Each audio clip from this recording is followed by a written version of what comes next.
कंस पूरी रात्रि सोता नहीं। उसके मन में एक ही बात गूंज रहा था, लड़की वो मायाविनी कन्या जो अंतर्धान हुई, उसकी आकाशवाणी कभी झूठी नहीं हो सकती। मेरी मृत्यु गई तो गई कहां? मंत्रिपरिषद बुलाया रात्रि के अंधेरे में,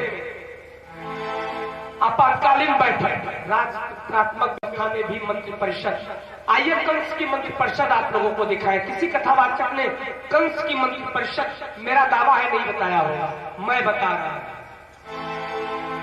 सम्राट कंस है, अर्थात देश का प्रधानमंत्री, सम्राट का पद होता है।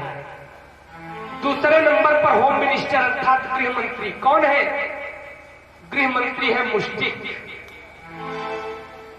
वित्त मंत्री कौन है? चाणूर। उड्डयन मंत्री कौन है? बकासुर। पशुपालन मंत्री कौन है? धेनुकासुर। रक्षा मंत्री कौन है? बहुत बड़े मंत्रालय का नाम मैंने नहीं लिया। सबसे बड़ा पद रक्षा मंत्री, जो किसी राजा, राष्ट्र और प्रजा की रक्षा का पूरा दायित्व है। रक्षा मंत्री क्या होता है? तो रक्षा मंत्री कौन है? पूतना। जब मैं करीब 25 साल पहले श्रीमद् भागवत पर प्रवचन करना शुरू किया तो मेरे मन में विचार उठा। मैंने रामायण का भी अध्ययन किया, वाल्मीकि रामायण, श्री रामचरितमानस रामायण और श्रीमद् भागवत महापुराण, दोनों में देखा तो रावण की भी रक्षा मंत्री कौन था? कौन थी जानते हैं? लंकिनी औरत। मेरे बताने का मात्र एक कारण, रावण की भी रक्षा मंत्री औरत लंकिनी और कंस की भी रक्षा मंत्री औरत पूतना। रावण ने औरत को रक्षा मंत्री बना करके 64 चौकड़ी राज्य किया, भय रहित शासन किया है। 64 चौकड़ी। एक चौकड़ी कहते हैं सतयुग, त्रेता, द्वापर, कलयुग, बीत गया एक चौकड़ी हुआ। ऐसे 64 चौकड़ी रावण ने राज्य किया है। और 64 चौकड़ी राज्य में लंकिनी रक्षा मंत्री थी। अब कल्पना करिए आप, कुछ लोगों को विश्वास नहीं हो रहा। अरे देख लीजिए, हनुमान जी महाराज जिस समय सीता की खोज करने के लिए जा रहे हैं तो लंका में प्रवेश करते समय किससे मुलाकात हुई? हनुमान जी ने सबसे छोटा रूप बनाया। कैसा रूप बनाया? मस्तक समान।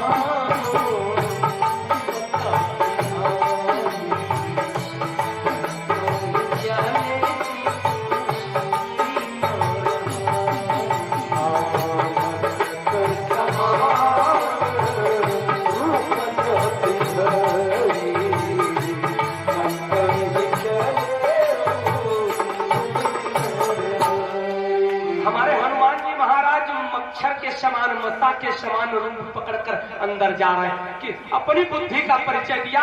छोटा बन जाऊंगा तो कोई देखेगा नहीं, लेकिन लंकिनी की बुद्धि को देखिए, लंकिनी के राजधर्म को देखिए। आप लोग यहाँ पर हम राजधर्म का निर्वहन आप लोगों को बता रहे हैं। राजा के प्रति किसी भी मंत्री का समर्पण बताने जा रहे हैं। और इन कथाओं से हमारे मंत्रियों को शिक्षा लेनी चाहिए, अपने यहाँ के रक्षा मंत्रियों को शिक्षा लेनी चाहिए। नहीं लेंगे तो हमारे देश के वीर जवान मरेंगे और हमारी माएं बहनें विधवाएं बनती रहेंगी। क्या हो रहा है? आज हनुमान जी महाराज मसा के समान रूप पकड़ करके जा रहे थे तो लंकिनी गश्त पर थी, क्योंकि वो रक्षा मंत्री थी। उसकी निगरानी में पूरी लंका थी। हनुमान जी को छोटा रूप बनाकर जाते देखा और तुरंत कहा, है बंदर इधर आ। हनुमान जी का कान खड़ा हो गया। वाह! अगर, क्योंकि देखिए हमारे हनुमान जी महाराज बहुत बड़े दार्शनिक हैं तो उनको फिलॉसफर अपना इष्ट मानता। उन लोग कहते हैं कि गुरु जी को हनुमान जी इष्ट है, ऐसा लोगों का मानना है। ऐसा कुछ नहीं है। हनुमान जी महाराज हमारे इष्ट हैं मैं उनको अपना सद्गुरु मानता हूँ और शायद भक्ति की अंतिम पराकाष्ठा या कह लीजिए भक्ति के स्वरूप है। भक्तवृंदों, श्री हनुमान जी महाराज एक दार्शनिक भी मैं उनको जानता हूँ, दार्शनिक रूप में भी देखता हूँ। लंकापुरी के कल्चर, संस्कृति, सभ्यता को जानने के लिए गए हुए हैं। उनका कान खड़ा हो गया कि रावण ने 64 चौकड़ी अगर राज्य किया हुआ है तो इस लंकिनी का सबसे बड़ा है, इसलिए पहले लंकिनी से मिला जाए। हनुमान जी गए और बड़ी शालीनता का परिचय भी दिया हुआ है। प्रणाम किया है ना। हनुमान जी महाराज ने लंकिनी को प्रणाम किया।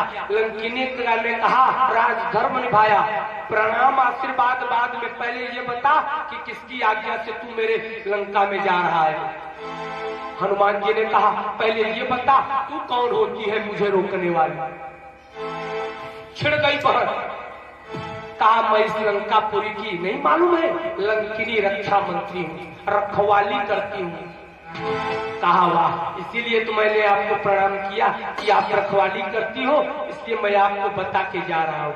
कहा बिना ये प्रणाम करने से काम नहीं चलेगा, पहले ये बताओ किसकी आज्ञा से जा रहे हो। कहा मैं राम की आज्ञा से जा रहा हूँ। कहा यहाँ राम की आज्ञा नहीं, या रावण की आज्ञा, और जब तक लंकिनी दस्तखत नहीं करती, बीजा नहीं बनाती, तब तक कोई हवा भी पास नहीं करती। तू तो मच्छर के समान बनकर जा रहा था। हनुमान जी ने प्रणाम किया, मुस्कुराकर बार बार धन्यवाद करने लगे। वाह, जिस लंकापुरी की इतनी समर्पित रक्षा मंत्री है, रखवाली करने वाली है, क्यों नहीं रावण 64 चौकड़ी राज्य करेगी। अच्छा ये बताइए, यहाँ पर थोड़ी देर में टीका टिप्पणी करना चाहूंगा। आज हमारे पाकिस्तान के बॉर्डर हो, बांग्लादेश का बॉर्डर हो, चीन का बॉर्डर हो, भक्तवृंदों, हमारे रक्षा मंत्रियों को 3.5 हाथ का यानी 6 फीट 5 फीट 5.5 6 फीट 7 फीट का आतंकवादी नहीं दिखाई पड़ता और कारगिल युद्ध तैयार हो जाता है। होता है कि नहीं होता है, जिसमें वीर जवानों की शहादत हो जाती है, वीर जवान शहीद हो जाते हैं। और हमारे भारतवर्ष की कई माए और कई बहनें, किसी की गोदी तो किसी का मांग उजड़ जाता है। बताइए, रक्षा मंत्री को हमारे 3.5 हाथ का 6 फीट का आदमी नहीं दिखाई पड़ता और लंकिनी को मसा के समान हनुमान जी दिखाई पड़ गए। बताइए लंकापुरी सुरक्षित रहेगी कि भारतवर्ष सुरक्षित रहेगा? अगर भारतवर्ष को सुरक्षित रखना है तो हमारे यहाँ के भी रक्षा मंत्री को लंकिनी की तरह आंख रखना होगा, लंकिनी की तरह पैरवी करनी होगी, लंकिनी की तरह रखवाली करनी होगी। माताओं बहनों, निश्चित रूप से आपका अधिकार है हमारे बीच से आप लोग सहयोग की नहीं मानिएगा। 40-50 हजार शिष्य हैं, उन सेलों में न जाने कितने, सेना में बीएसएफ जवान तो न जाने कितने, सीआरपीएफ में हमारे शिष्य हैं, न जाने कितने शिष्याएं हमारी आज विधवाएं हो चुकी हैं, कितनी माताओं का गोद उजड़ चुका हुआ है। क्या वो वापस आएंगे? अपनी भारत माता की सेवा में अपने प्राणों को खो दिए हुए हैं। भक्तों, अगर इस पे कमी लानी है तो हमारे यहाँ के रक्षा मंत्री को इस पर ध्यान देना पड़ेगा और काफी हद तक अब ध्यान दिया जा रहा है, अब ध्यान दिया जा रहा है। निश्चित रूप से सेना को काफी अधिकार माननीय श्री मोदी जी ने दिया हुआ है, काफी अधिकार दे दिए हैं सेना को के हाथों में। निश्चित रूप से इसी प्रकार की पहल रही तो ज्यादा से ज्यादा साल 6 महीने 2 साल में एकदम आतंकवाद 10% 5% में आ जाएगा। मैं भविष्यवाणी कर रहा हूं। आ जाइए मित्रों, तो कुल मिलाकर यहाँ पर लंकिनी रक्षा मंत्री वहां पर है। आइए कथा बढ़ाया जाए। और यहाँ रक्षा मंत्री पूतना है। मंत्रिपरिषद बैठ गई। रात्रि का वाकया कंस मंत्रिपरिषद के सामने रखता है। कि भाई आचार संतान देवकी और वसुदेव के द्वारा पैदा तो हुआ, लेकिन कन्या के रूप में आई, और वो मायाविनी कन्या ने आकाशवाणी किया कि मुझे मारने से क्या होगा, तेरी मृत्यु तो कहीं और जा चुकी है। बताओ मंत्रियों, मेरी मृत्यु कहां गई? अगर गई भी तो उससे हम कैसे निपटे, उसको कैसे मारे? अभी रात्रि भर में बहुत दूर हमारी मृत्यु नहीं गई होगी, 2-4 कोस, 10 कोस, 20 कोस, इससे ज्यादा नहीं, और खोज कर मार देना है। सारे मंत्रियों ने रात्रि का वाकया महाराज कंस के मुखों जब सुना तो सबसे पहले होम मिनिस्टर मुष्टिक खड़ा हुआ, गृह मंत्री। कहा महाराज, इस राष्ट्र का गृह मंत्री मैं हूं, आपका और इस देश की रक्षा करना मेरा दायित्व है। मेरे मति से, मेरे विचार से आप एक राजाज्ञा जारी कर दीजिए, राजा की आज्ञा, राजाज्ञा, जिसमें 15 दिन तक के बच्चों को शासन के तरफ से, सरकार के तरफ से टीका लगाया जाएगा। सभी बच्चों को राजकोष में जमा करें, और क्या जाए, सबको जहर का इंजेक्शन लगवा दिया जाए। किसी को कानो कान पता नहीं चलेगा, सबके बच्चे मर जाएंगे और सबको फेंकवा दिया जाएगा। मर गए तो क्या हुआ? बाकी मंत्री इस कार्य से सहमत नहीं हुए। क्यों नहीं सहमत हुए बता दूं, 2-3 कारण। जनता यही नहीं होगी जो आज है। आज राजाज्ञा करीब 20 साल पहले जारी हुई पोलियो के लिए, पोलियो उन्मूलन की राजाज्ञा जारी हुई शासन से। किसी कौम का नाम नहीं लूंगा, लेकिन कुछ कौम के लोग आज भी ऐसे हैं जिन्होंने पोलियो का ड्रॉप आज तक अपने बच्चों को नहीं पिलाते। जनता तो यही रही होगी ना उस समय भी। तो मंत्री लोग पूतना, बकासुर, मुष्टिक, चाणूर, मुष्टिक की बातों से सहमत नहीं हुए। कहा कोई अपने आधे लोग बच्चों को जमा करेंगे, आधे बच्चों को जमा नहीं करेंगे टीका लगवाने के लिए। जो नहीं जमा करेंगे उसी में महाराज की मृत्यु बच गई, तब क्या होगा? इसलिए हम लोग तुम्हारी बातों से समर्थन नहीं करते। दूसरी बात, अगर जमा भी कर दिए, हेलो, अगर जमा भी कर दिए, एक साथ सारे बच्चों का मरना जहर के इंजेक्शन से राजद्रोह फैल जाएगा, जनता में द्रोह हो जाएगा। इसलिए ये कार्य ठीक नहीं है। मुष्टिक बैठ जाता है। दूसरे नंबर पर बकासुर उड्डयन मंत्री खड़ा हुआ, जहां से एयर स्ट्राइक होता है। समझ रहे हैं ना आप लोग? समझदार है, समझ गए होंगे। भक्तवृंदों, बकासुर उड्डयन मंत्री बोला, महाराज आपकी रक्षा और इस राज्य की रक्षा करना मेरा दायित्व है, मुझे कार्य दिया जाए। कहा तुम बताओ तुम्हारा मिशन क्या है? कहा मेरा मिशन है, मैं 1 महीने तक के बच्चों को, 1 महीने तक के बच्चों को बकुला का रूप पकड़ूंगा, उड़कर जाऊंगा, आंगन में से चोंच में पकड़ूंगा, जमुना जी में डाल दूंगा, द्वार पर जाऊंगा, लेटे रहेंगे धूप में, चरपैया से उठाऊंगा, समुद्र में डाल दूंगा, किसी को कानो कान पता नहीं चलेगा। प्लान तो अच्छा है, किसी को पता नहीं चलेगा, और सभी बच्चों को मार डालूंगा, उसी में आपकी मृत्यु जैसी आराम हो जाएगी।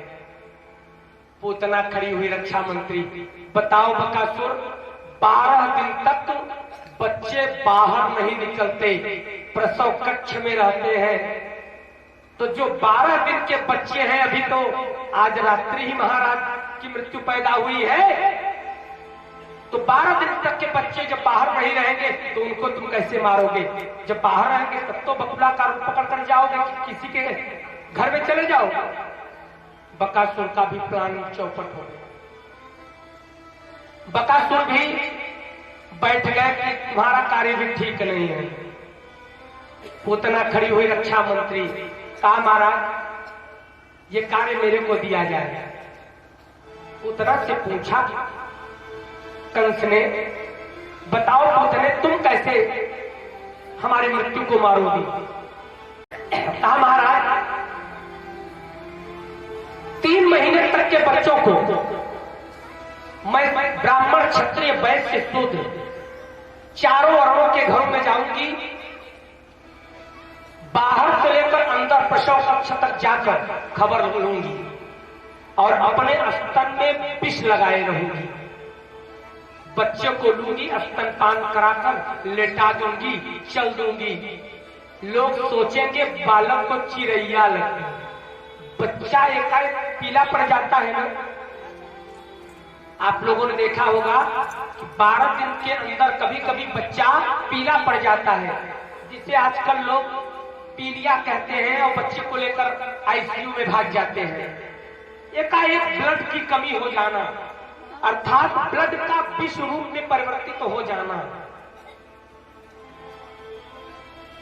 ब्लड बनता ही नहीं।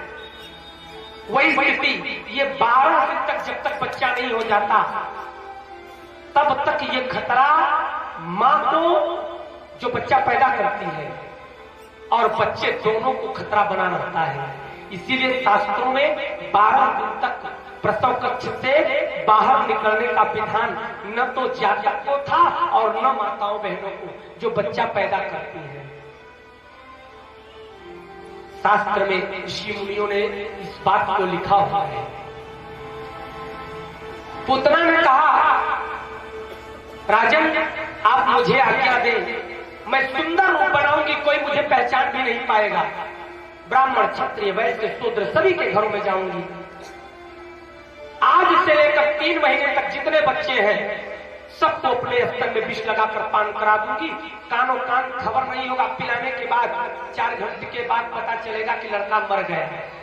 कौन जानेगा कौन पिलाया? कंस प्रसन्न हो गया, वाह पुतने धन्य हो तुम, जाओ अपने इस सुंदर कार्य में लग जाओ, जाओ बालकों को मारो। भक्तवृंदों